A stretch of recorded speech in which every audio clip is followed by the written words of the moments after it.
Carbylamine या कार्बिलेमाइन test बोल सकते हैं। कार्बिलेमाइन टेस्ट किसके लिए है?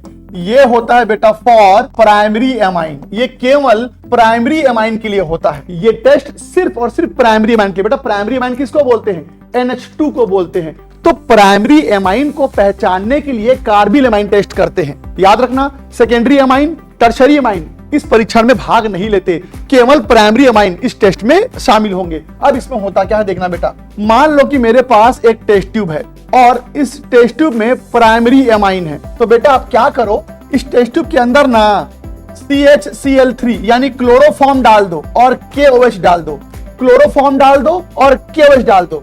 अगर इस टेस्ट ट्यूब में से एकदम गंदा सा स्मेल आया, एकदम गंदा, फाउल स्मेल बोलते हैं।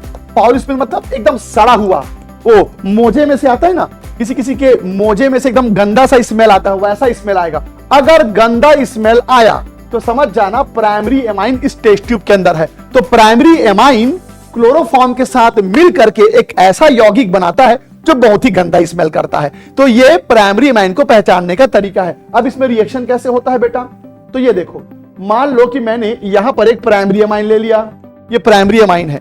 अब प्राइमरी एमाइन को अगर तुम क्लोरोफॉर्म और KOH के साथ रिएक्शन करवाओगे बेटा, तो जानते हो क्या होगा? ये जो NH2 होता है ना, ये NH2 बेटा NC में बदल जाता है।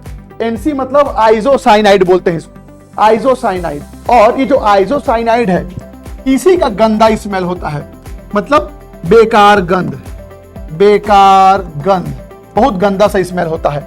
और इस कंपाउंड का नाम भी कार्बिलेमाइन है। इसको कार्बिलेमाइन टेस्ट क्यों बोलते हैं पता है बेटा? ये आइसोसाइनाइड को ही कार्बिलेमाइन बोलते हैं, आइसोसाइनाइड को ही कार्बिलेमाइन कहा जाता है। जल्दी बताओ कार्बिलेमाइन परीक्षण किसके लिए है? तो बोलेंगे प्राइमरी एमाइन के लिए।